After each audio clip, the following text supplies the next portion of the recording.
A paz do Senhor Jesus, povo abençoado. Bora começar mais um momento maravilhoso com Deus, em comunhão com Ele, adorando, pedindo, engrandecendo o nome dEle. Senhor, muito obrigada por esse dia maravilhoso. Obrigada por cada pessoa que o Senhor traz para assistir os vídeos. Obrigada pelo teu cuidado. Obrigada por cada inscrito no canal. Obrigada, Senhor, porque o Senhor tem honrado a minha fé. Obrigada, Senhor, porque o Senhor tem cuidado de nós. Senhor, que o Senhor honre a fé dessa pessoa que está assistindo agora também, Senhor. Que o Senhor ajude esta pessoa a realizar sonhos, projetos. Claro, que acima de tudo os seus sonhos prevaleçam. Os seus sonhos, Senhor, porque a tua vontade é boa, perfeita e agradável. Pai querido, apresentamos a Ti agora o nosso coração, Senhor, a nossa mente, todo o nosso ser. Pedimos a Ti que perdoe os nossos pecados, as nossas ações, falhas e pensamentos. Pedimos a Ti, Senhor, que em nome de Jesus, guarde os nossos caminhos, nos ajude a guardar o nosso coração, a nossa mente, nos ajude a nos guardar, porque nós somos templo do Espírito Santo. Pai querido, peço que o Senhor nos ajude a perdoar as ofensas que os outros nos fazem. Peço que o Senhor nos ajude a encher o nosso coração de sentimento bom, encher nossa mente de pensamento bom. Nós precisamos, Senhor, voltar a nossa face para Ti.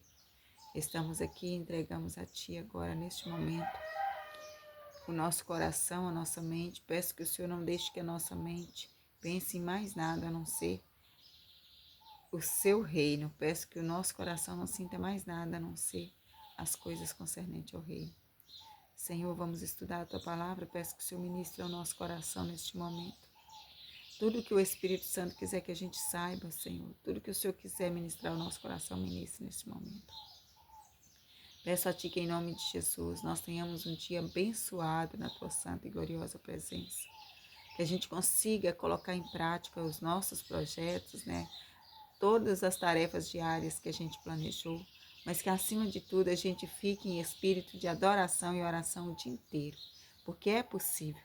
Com a mente limpa e o coração limpo, é possível ficar em espírito de adoração o dia inteiro, falando com Deus o tempo todo. Porque a nossa mente, às vezes, ela fica cheia de tantas coisas, que a gente fica pensando em um monte de coisas, que a gente pense em Deus neste momento.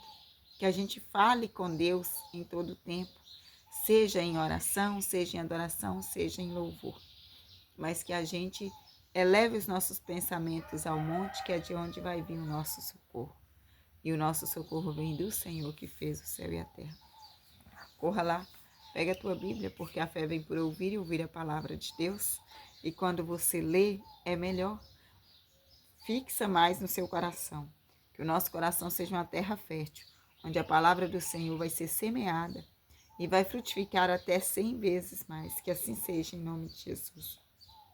Vamos estudar hoje o capítulo 17 do livro de Lucas, do 1 ao versículo 10.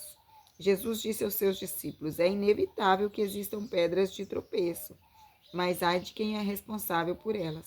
Seria melhor para esse que uma pedra de moinho fosse pendurada ao seu pescoço e fosse atirado no mar, do que fazer tropeçar um desses pequeninos. Aqui Jesus está dizendo, nesse versículo 1 e 2, que há no mundo pedras de tropeço.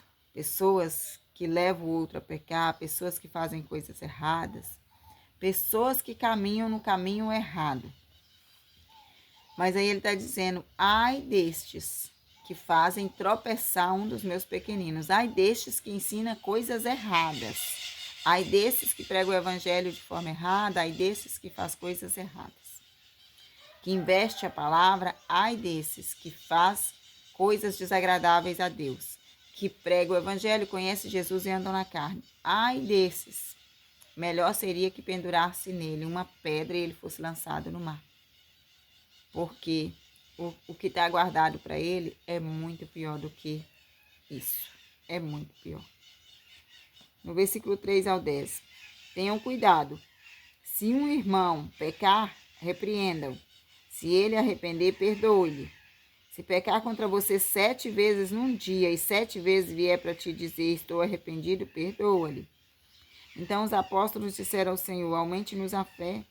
Ao que o Senhor respondeu, se vocês tivessem fé como um grão de mostarda, vocês diriam a esta moreira, arranque-se daqui, transplante-se no mar, e ela obedeceria.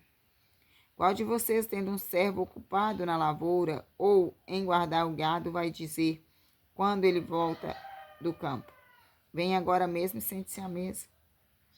Não é verdade que, ao contrário, lhe dirá, prepare o meu jantar, apronte-se e sirva-me enquanto eu como e bebo, depois você pode comer e beber? Será que ele terá de agradecer ao servo por ter feito o que lhe havia ordenado? Assim também vocês, depois de terem feito tudo o que lhes foi ordenado, digam, somos servos inúteis, porque fizemos apenas o que devíamos fazer. Aqui Jesus está dizendo que a gente deve perdoar o nosso irmão 70 vezes 7 e que a gente deve ser servo fiel. E a gente não deve ser um servo que faz o que já foi pedido e ainda fica se achando como se estivesse fazendo muita coisa. Não, você só fez o que lhe foi ordenado. Igual, hoje eu estou aqui falando do Evangelho do Senhor para você. Eu fui ordenada para fazer isso.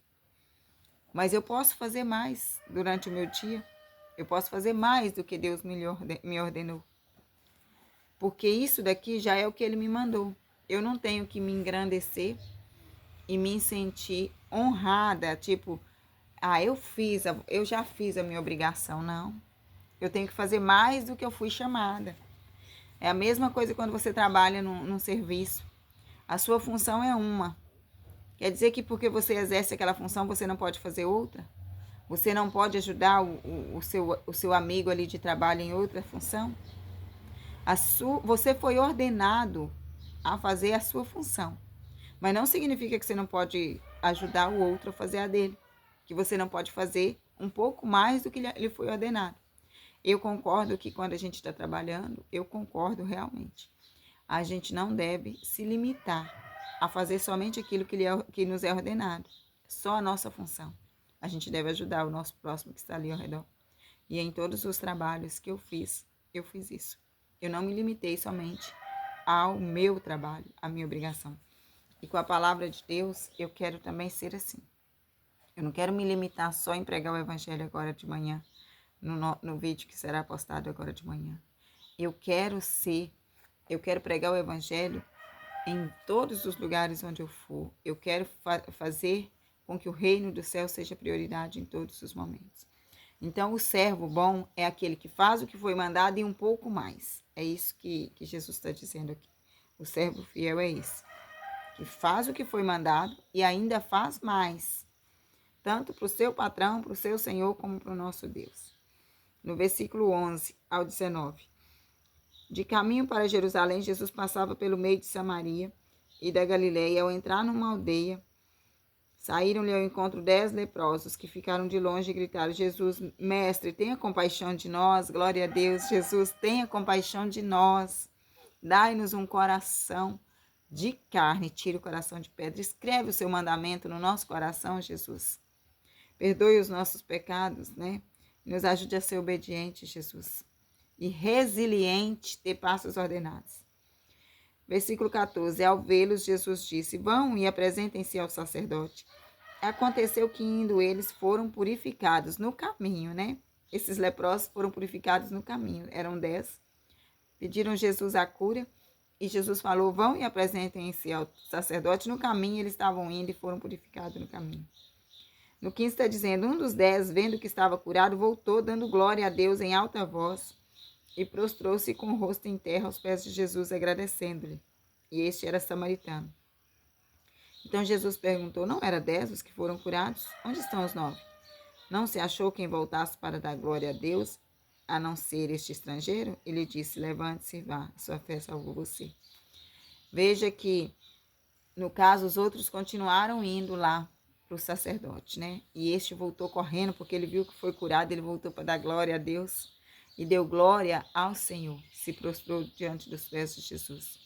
E ali ele era samaritano, e naquela época os samaritanos e os judeus não se juntavam, né? porque eles achavam que o samaritano não era digno. Mas olha ali, Jesus curando aquele samaritano de lepra. Glória a Deus, né? A gente também vê Jesus lá no poço com a mulher samaritana, passando por Samaria e curando todo aquele povo e dando livramento, libertação para aquele povo, que ele ficou lá 2 dias, né? Glória a Deus, aleluia. Então, esse samaritano voltou para dar glória, mais ninguém. E Jesus fala, a tua fé te salvou. Então, mais uma vez, Jesus falando da fé. E Jesus falou da fé também, sobre o grão de mostarda e também sobre a amoreira. Aí Jesus falou, se você tiver fé do tamanhozinho de um grão de mostarda, você vai dizer para uma amoreira, sai daqui, lança-te no mar. E ela vai. Sai daqui, monte, lança-te no mar, e ele vai. Tudo que você quiser, através da sua fé, você vai conseguir. É isso que Jesus está dizendo. Louvado seja o nome do Senhor. Deus é maravilhoso e poderoso. Aqui no versículo 20 ao versículo 36, indagado pelos fariseus sobre quando viria o reino de Deus, Jesus lhe respondeu, o reino de Deus não vem com visível aparência, nem dirão ele está aqui ou lá está ele. Porque o reino de Deus está entre vocês. O reino de Deus está entre nós. A seguir, Jesus disse aos seus discípulos, virá o tempo em que vocês desejarão ver um dos dias o Filho do Homem, mas não verão. O reino de Deus, eu sei que ele se achegou a mim quando o meu coração quando eu temo ter sentimento ruim no coração, quando eu tenho medo de ter pensamentos ruins, quando eu tenho medo de falar coisas que eu não devo, quando eu tenho medo de fazer coisas que eu não devo. O reino do céu chegou até a mim quando eu paro de fazer coisas erradas, quando eu aceito Jesus na minha vida, faço o meu compromisso com ele, me batizo e vou tentando buscar conserto todo dia. O reino do céu chegou até a mim. Igual quando Jesus foi na casa de Zaqueu. Jesus falou, hoje chegou salvação nessa casa. Por quê? Quando Jesus chegou, Zaqueu teve intenção de mudar a sua vida, quis devolver tudo que roubou e parou de roubar. Então, ele teve mudança de atitude. Aí eu sei, o reino do céu chegou até a mim. O reino do céu chegou até você quando você tem mudança de atitude. Quando aquelas práticas erradas suas não faz mais parte da tua vida e você é uma nova pessoa, uma nova criatura. E você aceita fazer as coisas que Jesus fez, dando exemplo. Como ir para a igreja, que foi isso que ele fez, foi para a casa de Deus. Falar das coisas do reino. Depois ele se batizou para mostrar que a gente tem que se batizar. E depois ele pregou o evangelho do reino. E nós temos que fazer isso. Nós temos que aceitar Jesus, se batizar, procurar cada vez mais o reino do céu e seguir os exemplos de Jesus. Esse é o reino do céu que eu considero. É claro, tudo que eu falar aqui você deve pesquisar. Sempre tenha dúvida para que você tenha vontade de buscar com as suas próprias mãos, ver com seus próprios olhos, sentir com seu próprio coração. E que a sua mente se abra para que você possa entender as coisas concernentes ao reino. Em nome de Jesus, tenha desejo de saber as coisas concernentes ao reino. No versículo 22, diz que a seguir, Jesus disse aos seus discípulos, virá o tempo em que vocês desejarão ver um dos dias do Filho do Homem, mas não vão ver. E dirão a vocês, ele está aqui ou lá. Mas não saiam nem sigam essa gente. Porque assim como o relâmpago que resplandece e brilha de uma extremidade do céu até a outra, assim será no seu dia. O Filho do Homem. Mas é necessário que primeiro ele padeça muitas coisas e seja rejeitado por esta geração. Jesus está dizendo do tempo que ele passou por aqui na terra, foi rejeitado e foi rejeitado. Foi maltratado e rejeitado pelo povo. E aí no versículo 26 ele fala, assim como nos dias de Noé, será também nos dias do Filho do Homem. Comiam, bebiam, casavam e davam-se em casamento. Veio o dilúvio e destruiu a todos. O mesmo aconteceu no dia de Ló. Comiam, bebiam, compravam, vendiam, plantavam e edificavam. Mas no dia em que Ló saiu de Sodoma, choveu do céu fogo e enxofre e destruiu todos. Em Sodoma e Gomorra foi destruído. Aqui está dizendo que em Sodoma foi destruído com fogo do céu e enxofre. Ló saiu de lá, Ló e a família dele, porque Ló era sobrinho de Abraão. Mas lá naquele lugar ali tinha muitas coisas erradas. E o povo fazia o que queria e foram destruídos. Na época de Noé também, o povo fazia o que queria, foram destruídos. E quando chegar o dia que Jesus vai vir com grande glória para arrebatar a igreja, vão estar todos fazendo tudo o que quer, tudo o que gosta, sua própria vontade, seus próprios desejos. E quando vê, não conseguiu subir, não conseguiu ser arrebatado, infelizmente. É por isso que a gente tem que vigiar, para que Jesus nos encontre vigilante. Naquele dia, assim será no dia em que o Filho do Homem se manifestar. Naquele dia, quem estiver no terraço e tiver os seus bens em casa, não desça para tirar os bens. E de igual modo, quem estiver no campo, não volte para trás. Lembre-se da mulher de Ló. Quem tentar preservar a sua vida vai perder. E quem perder vai salvar. Diga a vocês que naquela noite 2 pessoas estarão numa cama, uma será levada e outra será deixada.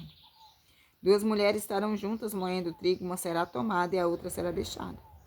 2 estarão no campo, um será tomado e outro será deixado. Então perguntaram a Jesus: onde será isso, Senhor? Ele respondeu: onde estiver o corpo, aí se juntarão também os abutres. Jesus está dizendo que quando chegar o dia do arrebatamento, o dia que ele vai vir para buscar a tua noiva, que é a igreja, uns ficarão e outros irão. E ele já pediu em outros versículos que a gente deve ser servo vigilante, para que o nosso Senhor não chegue e encontre a gente fazendo aquilo que ele não mandou. Então, em nome de Jesus, está escrito aqui: siga os exemplos de Jesus. Está escrito os exemplos de Jesus aqui. Tem que seguir. Por que tem que seguir os exemplos de Jesus? Porque ele falou que o reino do céu só se chega a gente quando a gente tem um coração manso e um espírito reto. A gente precisa seguir os exemplos dele. Ele veio e ficou 3 anos em ministério aqui. Ele ficou 33 anos, segundo a palavra. Mas 3 anos exercendo o ministério dele, pregando e falando das coisas concernentes ao reino. E nesse tempo todo ele deu exemplo de como que a gente ia lidar com os problemas que ia surgir na nossa vida, com a humanidade. E a gente tem que aprender como lidar. E tem que lidar como Jesus deu. Tem que ser como Jesus foi. Tem que fazer como Jesus fez. Em nome de Jesus, procure saber sobre as coisas concernentes ao reino. Pergunte para si mesmo: Jesus faria isso que eu estou fazendo? Jesus assistiria isso que eu estou assistindo? Jesus usaria a mão dele para poder digitar o que eu digito? Jesus usaria os pés dele para ir onde eu vou? Então, Jesus iria comigo aonde eu vou? Jesus sentaria do meu lado para assistir o que eu assisto? Jesus sentaria do meu lado para me falar o que eu estou falando com os outros? Então, pergunte para si mesmo se Jesus faria isso que você está fazendo. O que importa é você entender. Você está de passagem aqui. O reino do céu é real. E o inferno também é. E você precisa tomar uma decisão. Seguir Jesus é a melhor decisão que você pode tomar. Você deve permanecer na porta estreita e deve ir para a porta estreita. Porque vai haver um momento que você vai bater na porta e ela não se abre. Porque só se abrirá para aqueles que estão no livro da vida. Que Jesus já chamou e eles aceitou. Jesus me chamou, te chamou. Mas tem que aceitar, tem que querer. Você tem que querer fazer a vontade de Deus. E é uma luta constante. É todo dia, a cada segundo. E se você não lutar para ter o reino do céu, você vai acabar sofrendo as consequências. Infelizmente, vai haver separação entre o joio e o trigo. Você precisa ser trigo. Vai haver separação entre as ovelhas e os bodes, e os cabritos. Você precisa ser ovelha. porque os cabritos e os bodes, no caso, eles é tido como rebeldes e as ovelhas como obedientes. Então seja obediente e vá para os caminhos do Senhor o mais rápido que você pode. Não é tarde demais, você sabe por quê? Porque tudo vai acontecer no tempo de Deus. Mas se Deus está te chamando, seu coração está ardendo para seguir a Jesus, não se demore. Não se demore, porque enquanto a vida há esperança e você não sabe a hora que Deus vai ceifar a tua vida. E se Ele ceifa a tua vida, não tem mais o que fazer. Porque depois da morte, já está decidido o caminho que você vai seguir.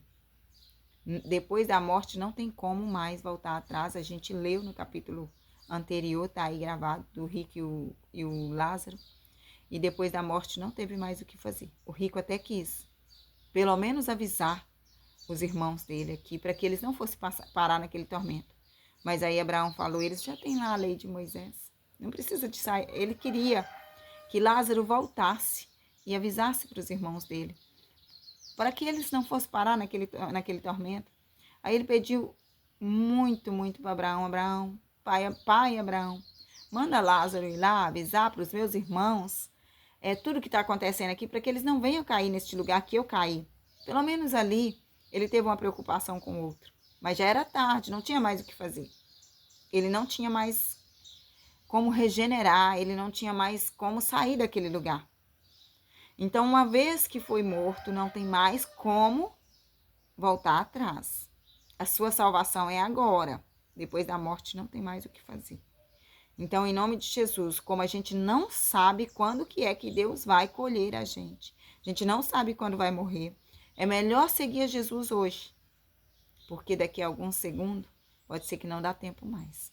Em nome de Jesus, busque o reino do céu o mais rápido possível. Procure o Senhor enquanto se pode achar. Em nome de Jesus. Que o Senhor Jesus, agora que você ouviu essa palavra, em nome de Jesus, que o Jesus entre no seu coração, que Ele faça morada e você aceite os planos de Deus na sua vida. Que assim seja em nome de Jesus. Amém? Que assim seja na minha vida e na vida da minha parentela e da sua parentela também. Deus abençoe você e toda a sua família. Amo você em Cristo Jesus. Fica com Deus. Até o próximo vídeo.